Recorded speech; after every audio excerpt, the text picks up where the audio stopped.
All right, let's set the scene. We're at the Santiago Bernabéu. It's a Champions League night, and the stakes, they honestly couldn't be any higher. You could just feel the electricity, the tension in the air. This was so much more than just another game for Real Madrid. This was a moment where they had to prove everything, not just to the world, but to their own fans. Because, leading up to this match, things were not great. The club was basically in crisis mode. For weeks, they'd been surrounded by all this criticism, all this pressure building up. So this game wasn't just about getting a win. It was, as the slide says, about putting out the fire, extinguishing all those flames of doubt that were really threatening to burn down their whole season. And that was their answer. 6-2-1. Wow. An absolutely dominant, stunning, and just definitive statement. So the real question isn't just what happened, but how. How on earth did they pull off a victory like this when the pressure was at its absolute peak? Let's get into it. Okay, so we're going to deconstruct this whole masterclass. We've boiled it down to 3 essential keys. Think of this as the tactical blueprint for how Real Madrid didn't just beat Monaco, they completely dismantled them. So key number 1 is pretty simple, and it's got a name: Kylian Mbappe. The source material we're looking at puts it perfectly. Con Mbappe si hay paraíso. And that just means with Mbappe, there is paradise. It's this idea that the entire team just clicks into a whole other gear when he's on his game. And on this night, he was on his game from the very first whistle. And check this out.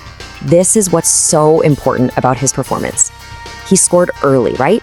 And just instantly calmed everyone's nerves. It was like he was telling the entire stadium, hey, don't worry, I've got this. Then, by grabbing that second goal later, he made sure none of that pressure could ever build back up. He was the ultimate pressure release valve for the team. All right, let's move to our second key. And it's all about another superstar, Vinícius Júnior. Look, the analysis is crystal clear on this. When Vini, who so often gets drawn into fights and provocations, when he tunes all that noise out and just plays football, he is, without a doubt, one of the most decisive players on the entire planet. Simple as that. And this chart just says it all, doesn't it? His impact was just off the charts. Get this, he was directly involved in 4 of the 6 goals. 2 assists, one of them, that beautiful Tres Dedos pass with the outside of his boots. He scored a fantastic goal himself, and he even forced an own goal with a blistering cross. It was just a complete, unstoppable performance. So, we've talked about individual brilliance, which was clearly on display. But our third key here requires us to just be blunt for a second. Beyond the star players, there was a massive, undeniable gap in quality and sheer intensity between these 2 teams. This slide puts it in pretty stark contrast, right? On one side, you've got the sub-leader of LaLiga playing like their lives depended on it, and on the other, a team in 9th place in Ligue 1 that frankly looked like they arrived in Madrid already defeated. Monaco made what were literally described as infantile errors, and a team like Real Madrid, well, they're gonna punish every single one. Okay, so while the whole team was fantastic, we really have to dedicate a moment here to the undisputed hero of the night. This was a true masterclass from Vinícius Júnior, and believe me, it was about so much more than just the stats. This quote from our source just says it all. He wasn't just a brilliant attacker, he was a complete teammate.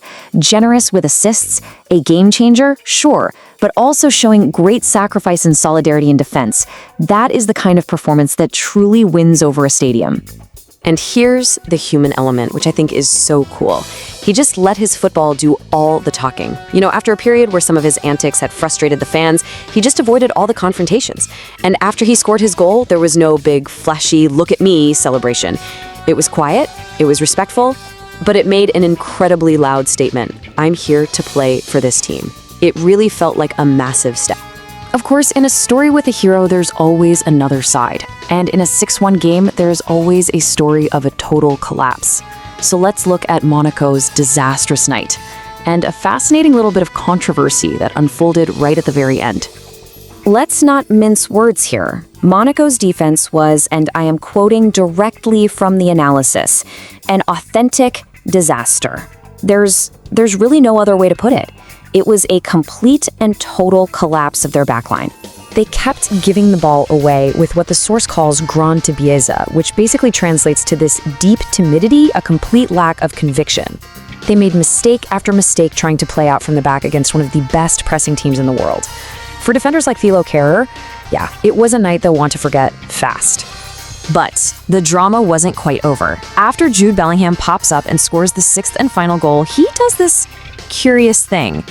So what was that celebration really all about? Well, it turns out it was a direct message, and it was aimed squarely at his critics. He pretended to drink from a cup as a clear response to all these rumors that were swirling around in the Spanish press about his off-pitch lifestyle. It was basically his way of saying, I hear all the noise, and this is my answer. So, after a night of redemption, of controversy, and just utter dominance, where do these two clubs even go from here? Let's take a quick look at what's on the horizon. For these teams, the grind absolutely does not stop. Real Madrid has to turn around and prove this wasn't just a one-off performance, with tough away games coming up. And Monaco, they have the huge task of picking themselves up off the floor before a massive Champions League test against Juventus. That is a brutal turnaround.